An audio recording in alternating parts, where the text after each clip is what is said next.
कैसा भत्तर है, कैसा भत्तर है,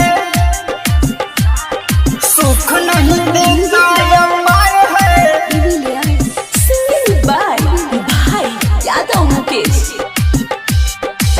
गमन करा के सैया घर जब लैले, सूत के बेरी नहीं पावर देखैले। अरे सुना का कहता रहो? हाँ, गमन करा के सैया घर जब लैले, अच्छा सूत के बेरी नहीं पावर देखैले। तो हम का करी? सुख नहीं देता या पार है। अच्छा तेरा कैसा भत्तर है, इससे निमन ये लभर है। तेरा कैसा भत्तर है, कैसा भत्तर है, कैसा भत्तर है, सुख नहीं देता या पार है। कैसा भत्तर है, सुख नहीं देता या पार है।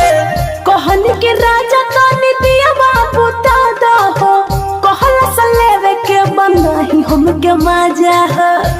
अरे सुना हमरा नइखे सुनिए। हाँ, कहन के राजा कानी दिया बाबू दादा हो, कहला से लेवे के बनाही हम के मजा हो, हम के मजा हो। ओकरा के दिल से निकाल के तू फेंका हो, एक बारी हम के जमा के तू देखा हो, के तू देखा हो। उसका तो पावर बेकार है, रे तेरा कैसा भत्तर है, इससे निमन ये लभर है।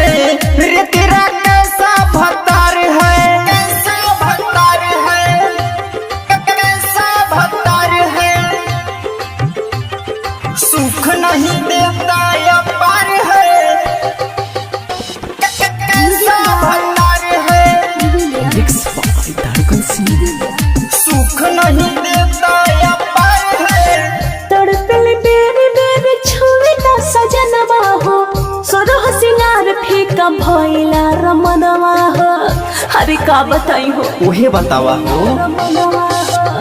तड़पले बेरी बेरी छुए ना सजनवा हो, सोरह सिंगार फीका भइला रमनवा हो, रमनवा हो। हाँ पियावा के छोरा तू सूरज से माजा लूटा हो, ये हमारे जान जानी ऐसे जानी रूठा हो, से जानी रूठा हो।